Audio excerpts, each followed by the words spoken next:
इस औरत ने क्लेम किया है कि ये 3000 साल पहले एंशिएंट इजिप्ट के दौर में पैदा हो चुकी है। उस दौर में ये एक प्रीस्टेस थी और अब ये रीइनकारनेट हुई है। रीइनकारनेशन मतलब एक पुरानी रूह होती है जो दोबारा से पैदा होती है। इसने इजिप्ट में ऐसी ऐसी डिस्कवरीज की हैं जिसके बारे में पहले किसी को पता भी नहीं था। वैसे पर्सनली मैं इस तरह के रीइनकारनेशन केसेस को मानता नहीं हूँ, लेकिन इस औरत के केस में इसकी पूरी लाइफ में जो शॉकिंग इवेंट्स हुए हैं उसको देख के तो लगता है कि शायद वाकई ये एंशिएंट इजिप्ट के दौर से ही है। लेकिन आर्कियोलॉजिस्ट और हिस्टोरियन ने इस केस को देखा था और उन्होंने दसियों साल लगा दिए थे ये प्रूफ करने के लिए कि ये औरत झूठ बोल रही है, लेकिन वो इसको गलत साबित कर ही नहीं सके थे। इसके पास ऐसी इंफॉर्मेशन थी जो इसके पास नहीं होनी चाहिए थी, जो आप लोगों को ये सोचने पे मजबूर कर देगी कि शायद वाकई ये औरत रीइनकारनेट हुई हो। बेशक आप लोग रीइनकारनेशन में बिलीव ना करते हो और शायद आपको ये भी लगे कि ये एक फर्जी कहानी है। एक बार स्टोरी सुन लो फिर ये सोचना कि इसके पास ये इन्फॉर्मेशन आई कैसे, जिसकी वजह से इजिप्ट में इतनी सारी डिस्कवरीज हुई हैं जिसके बारे में कोई सोच भी नहीं सकता था। स्टार्ट करने से पहले चैनल को सब्सक्राइब कर देना। इसका नाम था डॉर्थी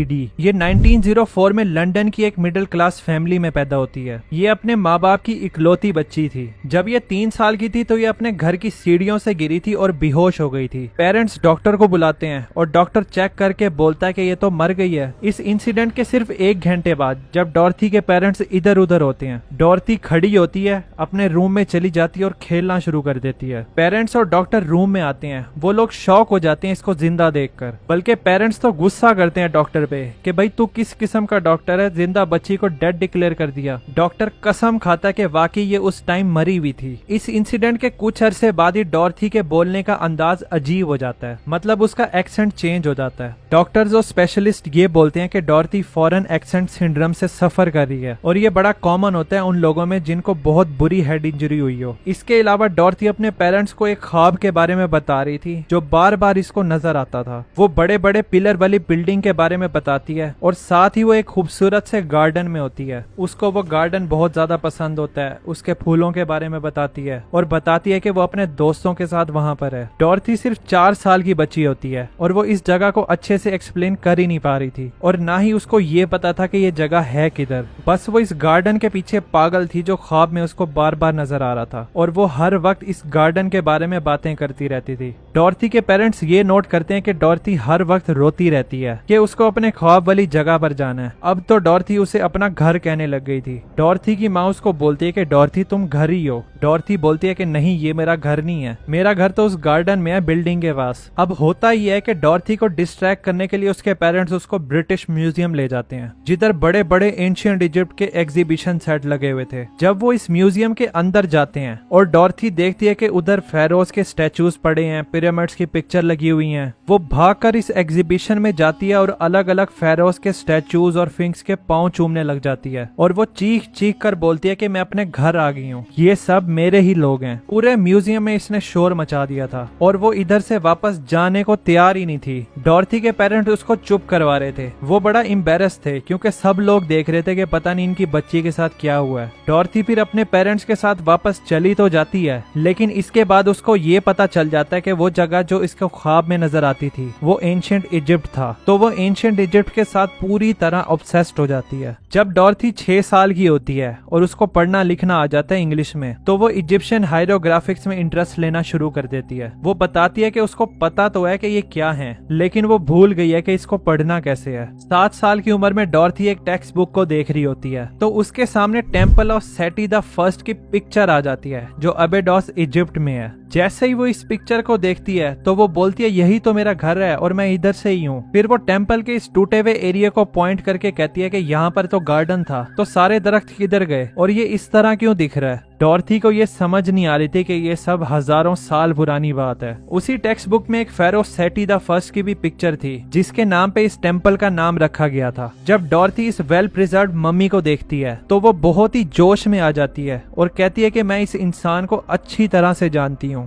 10 साल की उम्र में दुनिया में माने हुए इजिप्टोलॉजिस्ट E.A. वॉलेस बज को डॉर्थी के बारे में पता चल जाता है। वो डॉर्थी को ऑफर करते हैं कि वो उसे इजिप्शियन हायरोग्राफिक्स को पढ़ना और लिखना सिखाएंगे। डॉर्थी इनको फौरन सीख जाती है। जब डॉर्थी 14 साल की होती है तो उसको वो गार्डन वाला ख्वाब तो आता ही था, साथ ही उसको डरावने ख्वाब भी आने लग गए थे कि वो अपनी पुरानी जिंदगी में किसी तहखाने के अंदर है और उससे हायर प्रीस्ट सवाल कर रहे हैं। जब ये उनके सवाल का जवाब देने से इनकार करती है तो वो इसको मारते हैं। 27 साल की उम्र में डॉर्थी एक इजिप्शियन बंदे से मिलती है और इसको उससे प्यार हो जाता है। वैसे आई एम श्योर डॉर्थी के दिमाग में ये बात जरूर होगी कि अगर वो इस बंदे से शादी कर लेती है तो उसको इजिप्शियन रेजिडेंसी तो मिल ही जाएगी, क्योंकि जैसे इनकी शादी होती है ये लोग इजिप्ट मूव कर जाते हैं जिधर उसको रेजिडेंसी मिल सकती थी। जैसे ही डॉर्थी इजिप्ट में लैंड करती है तो वो पहला काम ही ये करती है कि जमीन को चूमती है और रो रो कर बोलती है कि मैं घर आ गई हूँ। डॉर्थी और उसके हस्बैंड का एक बच्चा होता है, उसका नाम वो रखती है सेटी, जैसा कि उस फेरो का नाम था सेटी द फर्स्ट। जब डॉर्थी इजिप्ट में होती है तो वो बताती है कि उसको रात को एक एंटिटी विजिट करती है जो था होर्रा।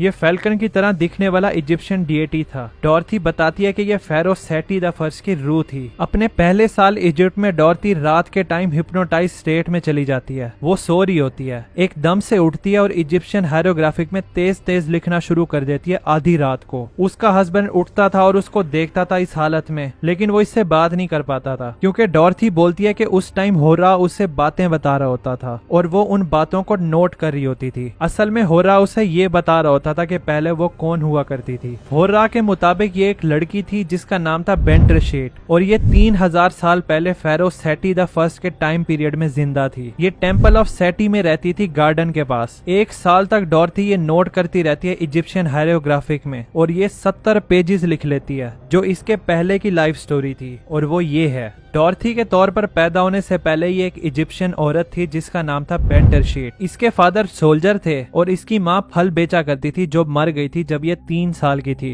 इसके फादर इसकी देखभाल नहीं कर सकते थे तो वो इसको टेम्पल ऑफ कोमल सुल्तान में लगवा देते हैं जिधर ये बड़ी होती है और बाद में ये एक प्रीस्टेस बन जाती है। 12 साल की उम्र में बेंट्रेशेट को 2 चॉइसेस मिलती हैं कि वो कहीं भी जा सकती है दुनिया में अपनी मर्जी से आजाद होकर। दूसरी चॉइस थी या फिर वो इस टेम्पल में ही रहे। ये टेम्पल में ही रहने का फैसला करती है। इसके कुछ साल बाद ये फेरो सेटी द फर्स्ट से मिलती है। इसको उससे प्यार हो जाता है। बेंट्रेशेट प्रेग्नेंट हो जाती है। जब इसकी प्रेगनेंसी का पता चलता है तो हायर प्रीस्ट इससे सवाल करते हैं। वो इसको मारते हैं जब ये जवाब नहीं देती। यही सेम सीन डॉर्थी बचपन में अपने डरावने ख्वाब में देखती थी। फेरो सेटी का नाम पब्लिक में ना आ जाए और उसकी बदनामी ना हो, इस वजह से बेंट्रेशेट अपनी जान ले लेती है। डॉर्थी का हस्बैंड तंग आ जाता है उसको बार बार इस हालत में देखते हुए कि वो रातों को जागती है, हिप्नोटाइज कंडीशन में हो जाती है, इजिप्शियन हायरोग्राफिक्स में लिखना शुरू कर देती है। इस सब से वो थक गया था और वो इसको डिवोर्स दे देता है। इसके बाद डॉर्थी अपने बच्चे के साथ दूसरे सिटी में शिफ्ट हो जाती है गीजा पिरामिड्स के साथ। अब क्योंकि इसके बच्चे का नाम इसने सेटी रखा था तो लोग उसको ओम सेटी बुलाने लग गए थे जिसका मतलब था सेटी की माँ। इस टाइम पीरियड में डॉर्थी इजिप्ट डिपार्टमेंट ऑफ एंटिक्विटी में जॉब करना शुरू कर देती है और इसका बहुत ही सक्सेसफुल करियर होता है इजिप्टोलॉजी में। तकरीबन 20 साल तक ये टेम्पल ऑफ सेटी द फर्स्ट को रिसर्च करती है और उसकी एक एक चीज पर गौर करती है। सिर्फ टेम्पल को नहीं बल्कि उन लोगों को भी जो वहाँ पर रहते थे, क्योंकि इसके मुताबिक ये भी वहीं रहती थी। 1952 में ओम सेटी जब अपनी 50s में होती है तो उसकी जॉब एबडस में ही लग जाती है। तो फाइनली वो अपना कदम टेम्पल ऑफ सेटी में रखती है। वो बोलती है कि ऐसा लग रहा है जैसे मैं यहीं रहती हूँ। टेम्पल के एक रूम में वो अपना ऑफिस बना लेती है और सारा टाइम वहीं पर स्पेंड करती है। उसने अंदर एक कोबरा को अपना दोस्त बना लिया था और उसको वो हर रोज खाना देती थी। वैसे तो ओम सेटी की बहुत सारी कंट्रीब्यूशन है इजिप्टोलॉजी में, लेकिन वो चीजें जिनकी वजह से ये हाईलाइट हुई थी वो थी जैसे ये टेम्पल ऑफ सेटी में एंटर होती है तो वो उस गार्डन की लोकेशन बताती है कि गार्डन यहाँ पर था, क्योंकि बचपन से तो वो उस गार्डन का ख्वाब देख रही होती है। तो वो बोलती है कि इधर खुदाई करो, यहाँ पर गार्डन मिलेगा। तो वो खुदाई करते हैं तो वाकई वहाँ पर गार्डन था। इसके साथ ही वो ये भी बताती है कि कौन सा दरख्त किधर था, मतलब पूरे गार्डन का लेआउट बताती है और इसकी सारी बातें कंफर्म हो जाती हैं। फिर ओम सेटी बोलती है कि टेम्पल की नॉर्थ साइड पर खुदाई करो, वहां पर एक सीक्रेट टनल मिलेगी। वो लोग खुदाई करते हैं तो उधर वाकई सीक्रेट टनल मिल जाती है। किसी को भी इस टनल के बारे में पता चल ही नहीं सकता था